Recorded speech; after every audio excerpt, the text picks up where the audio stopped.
어제 본문에서 마지막 구절이 어떤 부분이었습니까? 하나님의 말씀은 살아있다. 그리고 활력이 있다. 그래서 어떤 것이라도 찔러 쪼개고 다 밝히 드러낸다. 누구도 그 무엇도 하나님 앞에 감출 것은 없다.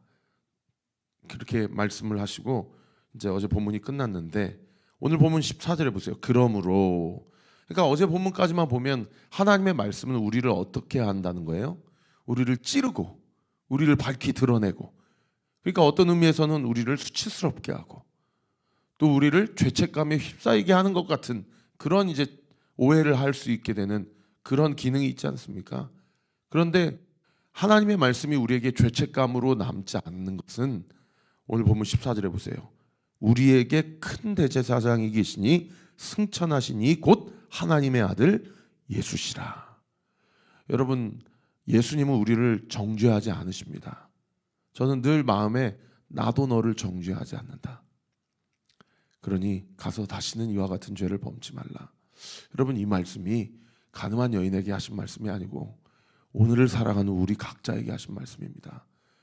제가 예전에 사역했던 교회에서 새벽 예배 또는 주일 저녁 예배를 섬기면은 꼭 그 안산에나 하여튼 그렇게 알코올 중독자분들이 많으셨어요.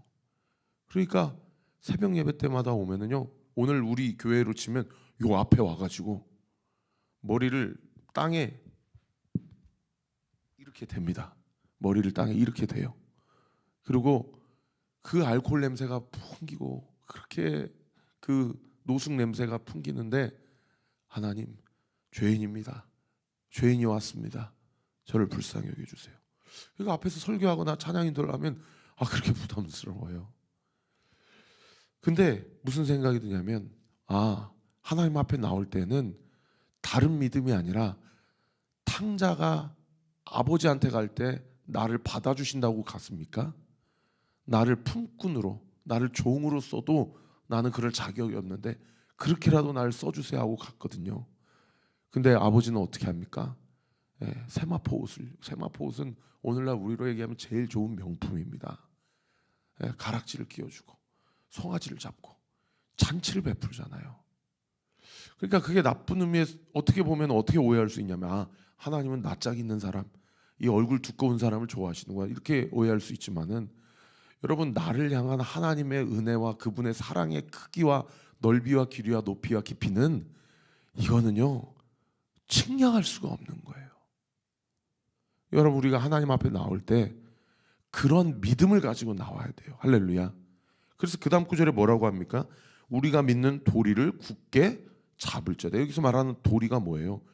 예수님이 어떤 내 모습이라도 다 품어주시고, 우리가 아까 찬양한 것처럼 어떤 상황 가운데서 나를 안아주시고 나를 보듬어 주신다라는 그 도리, 그 믿음을 이야기하는 거죠. 여러분, 이 아침에 그런 믿음이 있습니까? 제가 어저께 한 분하고 전화 통화하는데 그렇게 질문을 해봤어요.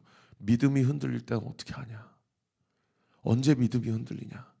그랬더니 그 성도님이 저한테 뭐라고 얘기합니까? 목사님, 항상 믿음이 흔들립니다. 항상 믿음이 흔들립니다. 그래서 넘어지고, 그래서 사랑한다고 생각하는 사람한테 썩내고 내 스트레스를 풀고 늘 그러고 우리가 살아요. 저도 믿음을 붙잡지 않으면 지금이라도 이 목회 내려놓고 싶다. 지금이라도 여기서 멈추고 다른 일로 그냥 먹고 살고 싶다. 이런 생각이 이 안에서 얼마나 많이 올라오는지 모릅니다. 그런데 히브리서 기자가 뭐라고 얘기해요? 믿는 도리를 굳게 잡을지어다. 할렐루야. 여러분, 이 아침에도 하나님 앞에 나아갈 때 그 믿음 붙잡고 나아가시기를 예수님의 이름으로 축원합니다. 그래서 그 예수님은 누구라고 소개하세요? 15절에 보세요. 우리에게 있는 대제사장은 우리의 연약함을 동정하지 못하실 리가 아니요 모든 일에 우리와 똑같이 시험을 받으시니로되 뭐가 없다? 죄는 없으시니라. 여러분, 이게 은혜죠. 예수님이 우리와 똑같이 33년을 이 땅 가운데 살면서 똑같이 시험 받으시고 똑같이 고통 받으시고 똑같이 유혹 받으시면서도 죄는 없으신 그런 상태로 이 땅에서의 그리스도인들이 어떻게 살아야 되는지를 몸으로 삶으로 보여주셨다는 거예요. 근데 그런 예수님께서 우리에게 대해서 야 나는 그렇게 살았는데 너는 왜 이렇게밖에 못 사냐 이렇게 하지 않으시고 내가 다 살아봤다. 내가 다 살아보니까 네가 얼마나 힘든지 안다 라고 하면서 우리를 동정하시고 우리에게 공감하시고 우리의 모든 형편과 상황을 다 아시고 공유하신다라는 거예요. 할렐루야. 그러니까 누구도 하나님 앞에 직접적으로 나아갈 수 없지만 누구를 통해서는 누구든지 나아갈 수 있어요? 예수 그리스도를 통해서는 누구든지 나아갈 수 있는 거예요. 할렐루야. 그 예수님 앞에 나아갈 때 우리가 어떻게 나아가야 된다고 16절에 기록되어 있습니까?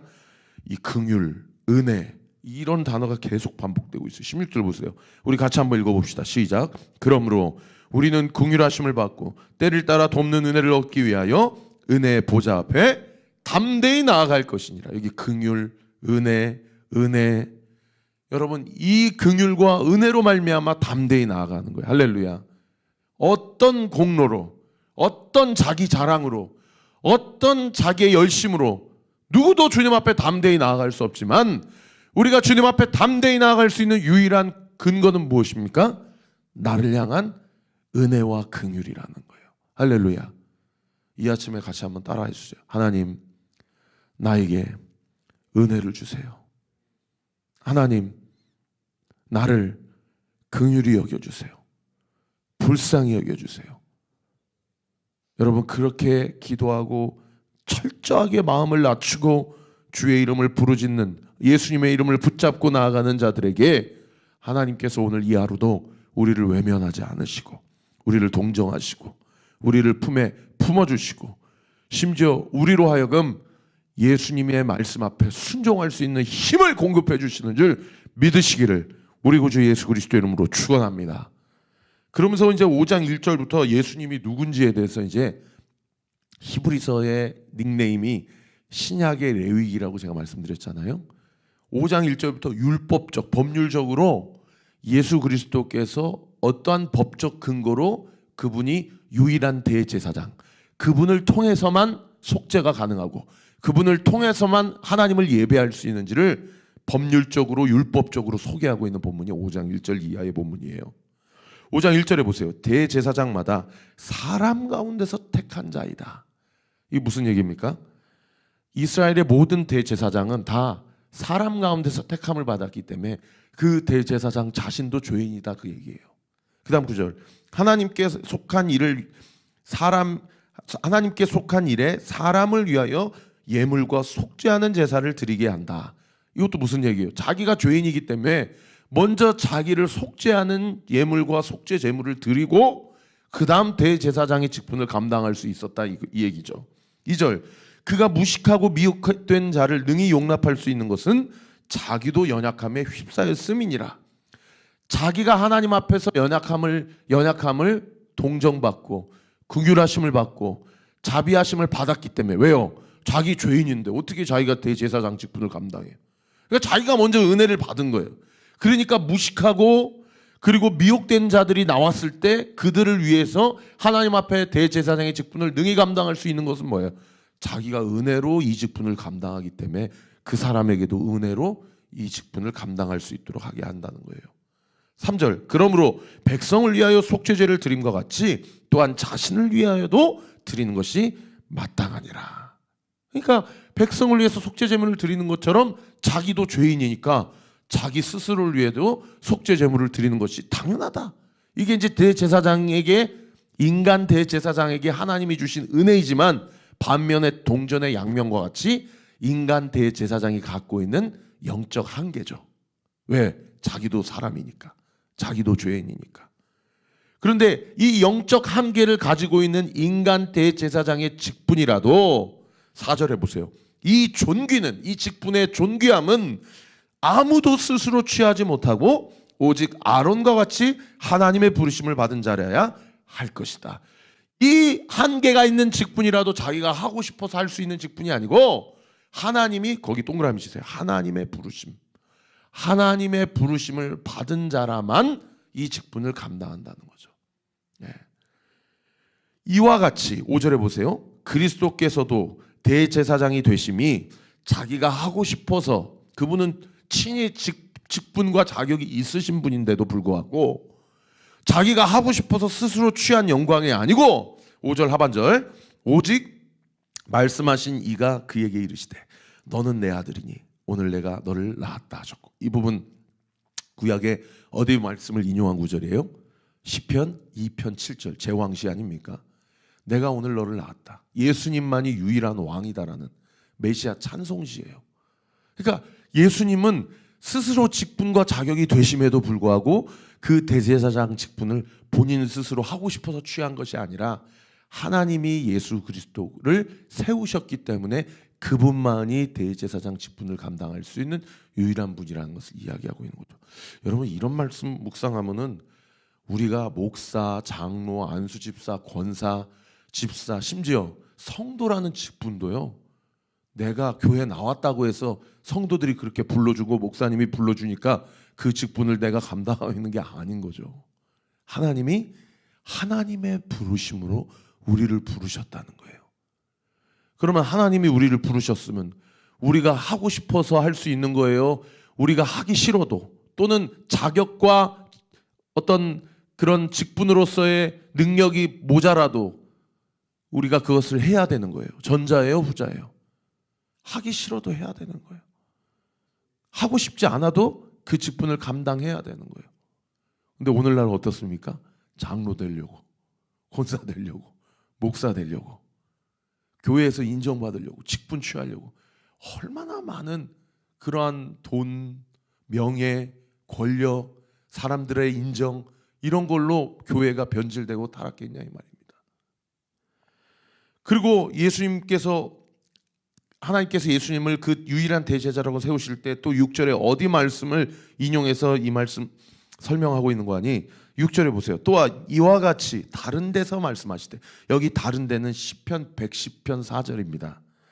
다른 데서 뭐라고 말씀하셨냐면 네가 영원히 멜기세덱의 반차를 따르는 제사장이라 하셨다. 야, 대단하죠.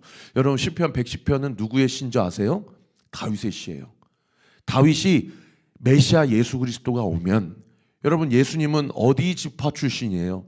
아론의 반차를 따르는 레위 지파입니까? 아니면 유다 지파입니까? 다윗의 출신인 유다 지파로 오시거든요. 그러면 사실은 대제사장 직분을 감당할 수 있어요, 없어요? 원래 대제사장은 어디 지파여만 되니까?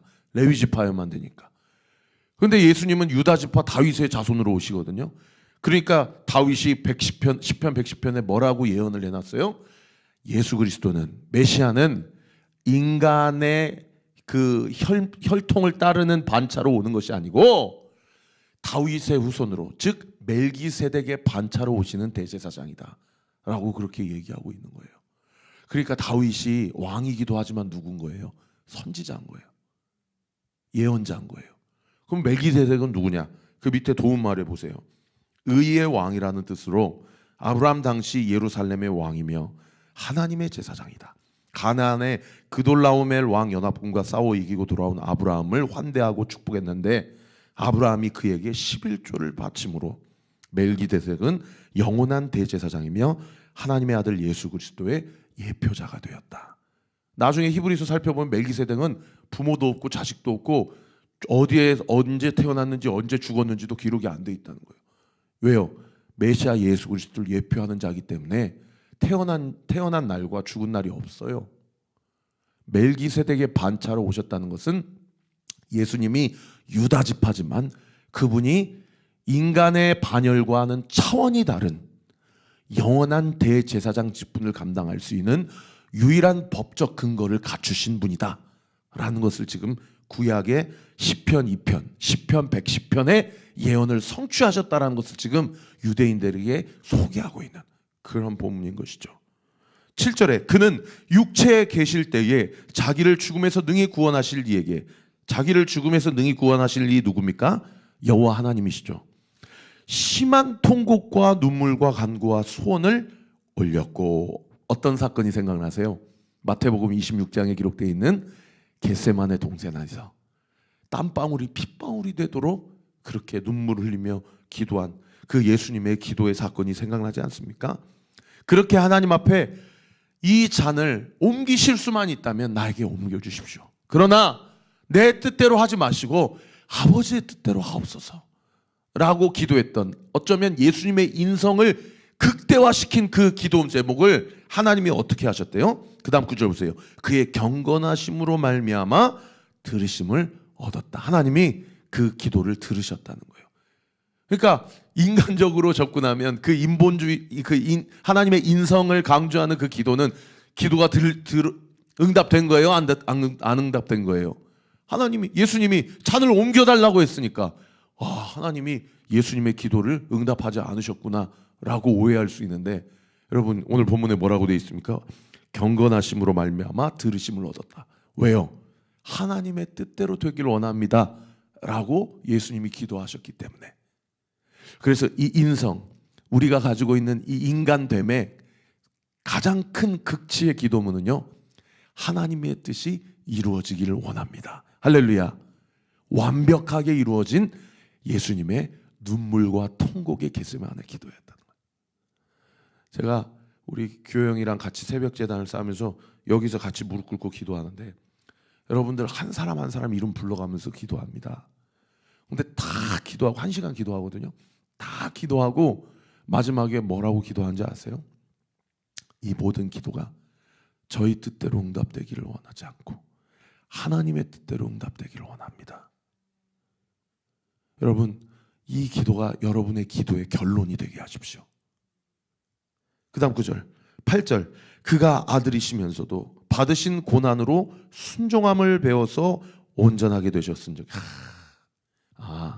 하나님 앞에 온전한 자가 없지만 예수님을 닮아가고 예수님과 동행함으로 인생의 최종적 목표가 잘 사는 웰빙, 행복이 아니고 거룩임을 알고 그렇게 주님을 닮아가며 주님과 함께하는 삶을 살게 될 때 우리의 인생 가운데 뭐가 있다? 고난이 있다. 그런데 오늘 본문에 뭐라고 해요? 고난으로 뭐를 배운대요? 순종함을 배운대요. 고난으로 말씀에 순종함을 배운대요. 아까 아무개 성도님하고 얘기할 때 믿음이 흔들릴 때는 어떻게 믿음을 붙잡습니까? 언제 믿음이 흔들립니까? 그런데 이 말씀을 대입해서 적용해 보면 어떻게 적용해 볼 수 있어요? 지금 나에게 닥친 고난은 우리 주님께서 나로 하여금 순종하게 할 수 있도록, 그래서 그 다음 구절 보세요. 온전하게 하려고 나에게 고난을 허락하신 것이구나. 여러분 오늘 이 아침에 이 영적 원리를, 이 진리를 믿음으로 취하시기 바랍니다. 나를 온전하게 하시기 위해서 나에게 고난을 허락하신 하나님, 그 고난을 통해서 순종함을 배우게 하시는 하나님의 감추어진 비밀이 있었던 것이구나. 그 다음 9절, 자기에게 순종하는 모든 자에게 영원한 구원의 근원이 되시고, 마지막 10절, 하나님께 멜기세덱 반차를 따른 대제사장이라 칭하심을 받으셨느니라. 하나님이 예수님이 죄가 없으시지만 십자가 고난을 통해서 순종함을, 사실은 예수님이 뭘 배워야 될 뿐이 아니잖아요. 그런데 그 하나님이신 예수님이 고난을 통해서 순종함을 배웠대요. 여러분, 그 대단하신 메시아가 고난을 통해서 순종함을 배웠다는 거예요. 그러면 우리는 얼마나 배워야 되겠어요? 우리는 얼마나 배워야 되겠어요? 지금 뭐 때문에 고난 가운데 계십니까? 여러분, 그 고난 때문에 중래 하지 마시고, 주님, 순종함을 배웁니다. 순종함을 배웁니다. 내가 더 주님 앞에 온전하게 하게 되도록 주님 나에게 이 고난을 허락해 주심에 감사드립니다. 아버지, 이 고난의 끝에 나를 품어주시고 나를 온전케 하시는 주님을 나는 믿습니다.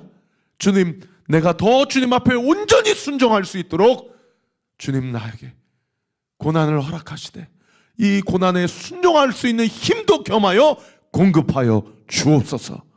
이 아침에 그렇게 기도할 때 하나님께서 우리의 삶을 통해 영광을 받으시고 우리의 인생에 끊이지 않는 모든 한숨을 주께서 찬양과 기쁨과 감사의 고백으로 온전히 역전시켜 주실 것을 믿으시기를 우리 구주 예수 그리스도 이름으로 축원합니다. 기도하겠습니다. 아버지 하나님, 감사합니다. 멜기세덱 반차로 구약의 선지자 다윗의 예언을 성취하시고자 십자가 앞에서 눈물과 심한 통곡의 간구를 들이시되 이 잔을 옮겨달라고 기도하지 아니하시고 나의 뜻대로 하지 마시고 하나님의 뜻이 이루어지기를 원하나이다 기도하셨던 그 기도가 온전히 응답되었던 것처럼 주여 우리도 주님을 배워서 주님을 따라가 고난을 통해 순종함을 배워 예수 그리스도처럼 우리도 온전한 삶을 살기를 원하오니 주님 이 고난의 삶을 넉넉하게 감당할 수 있는 힘과 용기와 영적 지혜를 우리에게 허락하여 주시옵소서. 고통당하고 있는 성도들, 유혹받고 있는 성도들, 믿음이 연약해져 있고 흔들리고 있는 성도들, 이 시간 살아계신 예수의 이름으로 명하노니 그 모든 고난과 고통 가운데 순종함을 통하여 하나님 앞에 온전케 될 지어다, 온전케 될 지어다, 온전케 될 지어다 믿고 감사드리며 살아계신 예수 그리스도의 이름으로 기도하옵나이다. 아멘. 지금은 우리 구주 예수 그리스도의 은혜와 하나님의 사랑과 성령 하나님의 위로 통충만하심이 고난과 시험이 없어지기를 기도하지 않고 오히려 고난과 시험을 통하여 더욱 굳건하게 더욱 뜨겁게 예수님을 붙잡고 싶습니다. 예수님처럼 산다는 것은 예수님처럼 우리를 위하여 자기의 삶을 내어드렸던 것처럼 나도 누구를 위하여, 연약한 자들을 위하여, 교회를 위하여, 하나님 나라를 위하여 나의 삶을 온전히 내어드리기를 원합니다.